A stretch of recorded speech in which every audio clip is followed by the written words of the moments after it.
He's accused of killing a 12-year-old girl while drunk behind the wheel. And today, that unlicensed driver formally charged with the new crime.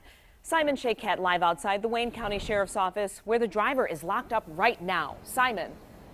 Glenda, this guy has a very troubled past, 12 drunk driving convictions, and now he's here sitting in a jail cell facing second-degree murder.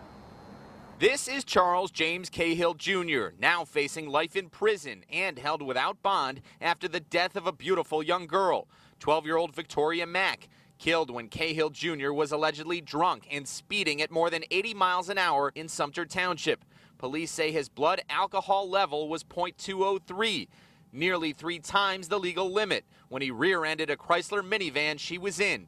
Seen on video after, Cahill Jr. mumbles to police and is unharmed by the crash. Today in court, a judge reading his prior convictions. In 86 in Westland for operating under the influence, in 87 in Plymouth for operating under the influence, for 89 in Westland for operating under the influence, in 91 in Westland for operating under the influence, in 94 in Detroit for operating under the influence, 94 again in Detroit for operating under the influence, in 98 in Detroit for operating under the influence, in 2003 in Westland for operating under the influence, in 2006 in Westland for operating under the influence, in 2008 in Detroit for operating under the influence. Today's new video arraignment comes after the recent death of the crash victim. Other charges include operating with a high blood alcohol content causing death, and having a high blood alcohol content, and driving on a suspended license causing death.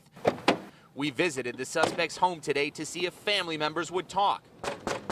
Despite our attempts, no one answered the door. After more than 30 years of documented drinking and driving, records show the 49-year-old Belleville man shouldn't have been behind the wheel legally until at least May 2021.